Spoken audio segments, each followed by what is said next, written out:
T ಗ್ಯಾಂಗ್ನಿಂದ Renukaswamy ಕೊಲೆ ಪ್ರಕರಣಕ್ಕೆ ಸಂಬಂಧಪಟ್ಟಂತೆ ಇವತ್ತು ಕೋರ್ಟ್ನಲ್ಲಿ ಆಗ್ತಾ ಇರುವಂತಹ ಒಂದಷ್ಟು ಬೆಳವಣಿಗೆಗಳನ್ನು ನಾವು ಆಗಲೇ ಟ್ರ್ಯಾಕ್ ಮಾಡ್ತಾ ಇದ್ವಿ. ಸೊ ಇವತ್ತು ದೋಷಾರೋಪವನ್ನ ನಿಗದಿಪಡಿಸಬೇಕಾಗಿತ್ತು, ಬಟ್ ಇವತ್ತು ಕೋರ್ಟ್ಗೆ ದರ್ಶನ್ ಖುದ್ದು ಹಾಜರಿ ಇಲ್ಲ. ಪ್ರಕರಣದಿಂದ ಕೈ ಬಿಡಬೇಕು ಅಂತ ಹೇಳಿ ಕೆಲ ಆರೋಪಿಗಳು ಅರ್ಜಿ ಸಲ್ಲಿಕೆ ಮಾಡುವಂತಹ ಸಾಧ್ಯತೆಗಳಿದೆ. ಅಂದ್ರೆ ನಮ್ಮ ಪ್ರತಿನಿಧಿ ರಮೇಶ್ ಕೂಡ ಹೇಳ್ತಾ ಇದ್ರು, ಒಂದ್ಸತಿ ಚಾರ್ಜಸ್ ಫ್ರೇಮ್ ಆಗ್ಬಿಟ್ರೆ ನೆಕ್ಸ್ಟ್ ನಮ್ಮನ್ನ ಕೈ ಬಿಡಿ ಈ ಪ್ರಕರಣದಿಂದ ಅಂತ ಹೇಳಿ ಅರ್ಜಿ ಹಾಕೋದಕ್ಕೆ ಸಾಧ್ಯ ಇರೋದಿಲ್ಲ. ಸೊ ಹಾಗಾಗಿ ಆ ಒಂದು ಆಪ್ಷನ್ ಇದೆ. A1 ನಿಂದ A17 ತನಕ ಕೂಡ ಯಾರೆಲ್ಲ ಆರೋಪಿಗಳಿದ್ದಾರೋ ಅದರಲ್ಲಿ ಯಾರು ಬೇಕಾದರೂ ಅರ್ಜಿಯನ್ನು ಸಲ್ಲಿಸಬಹುದಾಗುತ್ತೆ. ಕಾನೂನಿನಲ್ಲಿ ಅವ್ರಿಗೊಂದು ಅವಕಾಶ ಇದೆ. ಅಂದ್ರೆ ನಮ್ಮದೇನೂ ಪಾತ್ರ ಇಲ್ಲ ಈ ಪ್ರಕರಣದಲ್ಲಿ, ನಮ್ಮನ್ನ ಸುಖ ಸುಮ್ಮನೆ ಇದರಲ್ಲಿ ಇನ್ವಾಲ್ವ್ ಮಾಡಿಸಿದರೆ ದಯವಿಟ್ಟು ನಮ್ಮನ್ನ ಕೈ ಬಿಡಿ ಈ ಪ್ರಕರಣದಿಂದ ಅಂತ ಹೇಳಿ ಆ ಅರ್ಜಿಯನ್ನ ಸಲ್ಲಿಸಬಹುದು. ಅದನ್ನ ಇತ್ಯರ್ಥ ಮಾಡುವಂಥದ್ದು, ಅದನ್ನ ವಿಚಾರಣೆಗೆ ಕೈಗೆತ್ಕೊಂಡು ನ್ಯಾಯಾಲಯ ಅದನ್ನ ಏನು ತೀರ್ಮಾನ ಮಾಡುತ್ತೆ ಅನ್ನುವಂಥದ್ದು ಮುಂದಿನ ಹಂತದಲ್ಲಿ ಆಗುತ್ತೆ. ಅಂದ್ರೆ ಯಾಕೆ ನಮ್ಮನ್ನ ಕೈ ಬಿಡಬೇಕು ಅನ್ನುವಂಥದ್ರ ಬಗ್ಗೆ ಆರೋಪಿಗಳ ಪರ ವಕೀಲರು ಅದನ್ನ ವಾದ ಮಾಡಬೇಕಾಗತ್ತೆ. ನಮ್ಮದೇನೂ ಪಾತ್ರ ಇಲ್ಲ ಅನ್ನುವಂಥದ್ದನ್ನ ಕೋರ್ಟ್ಗೆ ಗಮನಕ್ಕೆ ತರಬೇಕು, ಕೋರ್ಟ್ಗೆ ಮನವರಿಕೆ ಮಾಡಿಕೊಡ್ಬೇಕು. ಆಗಷ್ಟೇ ಕೋರ್ಟ್ ತೀರ್ಮಾನವನ್ನ ಕೈಗೊಂಡು ಒಂದು ವೇಳೆ ಈ ಆರೋಪಿಗಳನ್ನ ಕೈ ಬಿಡಬಹುದು ಅನ್ನುವಂಥದ್ದಾದ್ರೆ ಅವರೆಲ್ಲರೂ ಕೂಡ ದೋಷ ಮುಕ್ತರಾಗ್ತಾರೆ. ಇಲ್ಲ ನಿಮ್ಮ ಮೇಲೆ ಚಾರ್ಜ್ ಆಗಿರುವಂತಹ ಚಾರ್ಜಸ್ ಏನಿದೆ, ಫ್ರೇಮ್ ಆಗಿರುವಂತಹ ಚಾರ್ಜಸ್ ಅವೆಲ್ಲ ಸರಿ ಇದೆ ಅನ್ನುವಂಥದ್ದಿದ್ರೆ ಕಂಟಿನ್ಯೂ ಆಗುತ್ತೆ. ಸೊ ವಿಡಿಯೋ ಕಾನ್ಫರೆನ್ಸ್ ಮೂಲಕ ವಿಚಾರಣೆಗೆ ದರ್ಶನ್ ಇವತ್ತು ಹಾಜರಾಗ್ತಾರೆ. ಖುದ್ದಾಗಿ ಏನು ಹಾಜರಾಗೋ ಅವಶ್ಯಕತೆ ಇರೋದಿಲ್ಲ.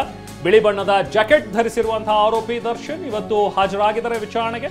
ಆರೋಪಿ ದರ್ಶನ್ ಮತ್ತು ಗ್ಯಾಂಗ್ ಇವತ್ತು ವಿಡಿಯೋ ಕಾನ್ಫರೆನ್ಸ್ ಮೂಲಕ ದರ್ಶನ್ ಇವತ್ತು ಹಾಜರಾಗಿದ್ದಾರೆ ವಿಡಿಯೋ ಕಾನ್ಫರೆನ್ಸ್ ನಲ್ಲಿ. ಯಾಕಂದ್ರೆ ಖುದ್ದು ಹಾಜರಾಗೋ ಅವಶ್ಯಕತೆ ಇಲ್ಲ. ಯಾಕಂದ್ರೆ ಇವತ್ತು ಇನ್ನೂ ಅರ್ಜಿ ಸಲ್ಲಿಸುವಂತಹ ಸಾಧ್ಯತೆ ಇರೋದ್ರಿಂದಾಗಿ ನಮಗೆ ಸಿಕ್ಕಂತ ಒಂದಷ್ಟು ಮಾಹಿತಿ ಪ್ರಕಾರ ನಮ್ಮ ಪ್ರತಿನಿಧಿ ರಮೇಶ್ ಕೂಡ ಹೇಳ್ತಾ ಇದ್ರು, ಇನ್ಫ್ಯಾಕ್ಟ್ ದರ್ಶನ್ ಕೂಡ ಅರ್ಜಿಯನ್ನ ಸಲ್ಲಿಸಲಿಕ್ಕಿದ್ದಾರೆ ಅಂತ ಹೇಳಿ. ಅಂದ್ರೆ ನನ್ನನ್ನ ಕೈ ಬಿಡಿ ಈ ಪ್ರಕರಣದಿಂದ ಅಂತ ಹೇಳಿ ದರ್ಶನ್ ಕೇಳುವಂತ ಸಾಧ್ಯತೆಗಳಿವೆ ಅಂತ ಹೇಳಿ ದರ್ಶನ್ ಪರ ವಕೀಲರು ಅರ್ಜಿ ಹಾಕಬಹುದು. ದರ್ಶನ್ ಮತ್ತು ಲಕ್ಷ್ಮಣ್ ಬಹುಶಃ ಈ ಪ್ರಕರಣದಲ್ಲಿ ಅರ್ಜಿ ಸಲ್ಲಿಸುವಂತ ಸಾಧ್ಯತೆಗಳಿವೆ ಅನ್ನುವಂಥದ್ದನ್ನ ನಮ್ಮ ಪ್ರತಿನಿಧಿ ರಮೇಶ್ ಕೂಡ ಅದನ್ನ ಹೇಳ್ತಾ ಇದ್ರು. ಸೊ ಹಾಗಾಗಿ ಒಂದು ವೇಳೆ ಏನಾದರೂ ದರ್ಶನ್ ಈ ಅರ್ಜಿಯನ್ನು ಸಲ್ಲಿಸಿದ್ದೇ ಆದಲ್ಲಿ ಅದು ಇನ್ನಷ್ಟು ದಿನಗಳ ಕಾಲ ಹಿಡಿಯುತ್ತೆ. ಅದ್ರ ಬಗ್ಗೆ ವಿಚಾರಣೆಯನ್ನು ನಡೆಸುವಂಥದ್ದು, ನೆಕ್ಸ್ಟ್ ಅವರ ಮೇಲೆ ಇರುವಂತಹ ಚಾರ್ಜಸ್ ಏನಿದೆ, ಏನು ಆರೋಪಗಳೇನಿವೆ ಮೊದಲು, ಯಾಕಂದ್ರೆ ಚಾರ್ಜಸ್ ಇನ್ನೂ ಫ್ರೇಮ್ ಆಗಿಲ್ಲ.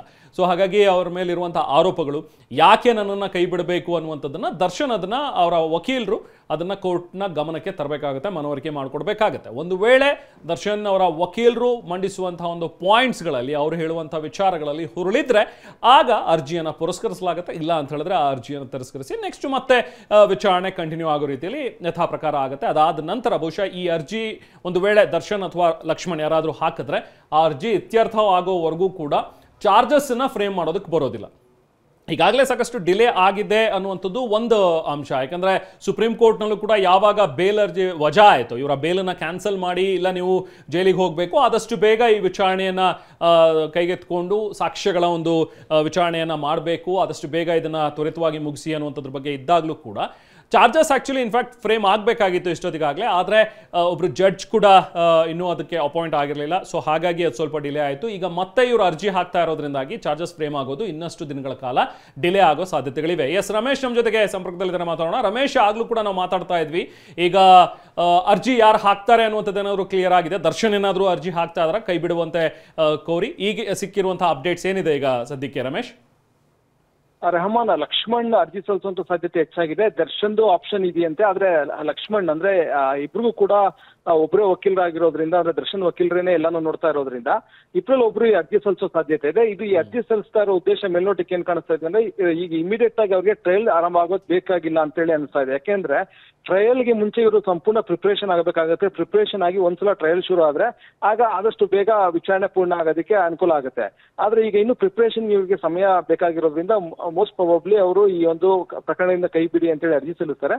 ಆ ಮೂಲಕ ಕೇಸ್ನ ವಿಚಾರಣೆ ಇನ್ನೊಂದು ವಾರ ಅಥವಾ ದಿವಸ ವಿಳಂಬ ಆದ್ರೆ ಆಗ ಅವ್ರಿಗೆ ಪ್ರಿಪರೇಷನ್ಗೆ ಸ್ವಲ್ಪ ಟೈಮ್ ಸಿಕ್ಕಂತಾಗುತ್ತೆ. ಆ ನಂತರ ಕೋರ್ಟು ಶೀಘ್ರಗತಿಯಲ್ಲಿ ವಿಚಾರಣೆ ನಡೆಸಿದ್ರು ಕೂಡ ಅವರು ವಿಚಾರಣೆಯಲ್ಲಿ ಪಾಲ್ಗೊಳ್ಳೋದಕ್ಕೆ ಮತ್ತೆ ಕೇಸನ್ನು ಹೇಗೆ ಅದನ್ನ ಮುನ್ನಡೆಸಬೇಕು ಅನ್ನೋದ್ರ ಬಗ್ಗೆ ಪ್ಲಾನ್ ಮಾಡ್ಕೊಳ್ಳೋದಕ್ಕೆ ಅನುಕೂಲ ಆಗುತ್ತೆ ಅಂತ ಅನ್ಸುತ್ತೆ. ಹೀಗಾಗೇನೆ ಅವ್ರೀಗ ಪ್ರಕರಣದಿಂದ ಕೈ ಬಿಡಿ ಅಂತ ಹೇಳಿ ಇನ್ನೊಂದಷ್ಟು ಪಾಯಿಂಟ್ಸ್ ಇದೆ.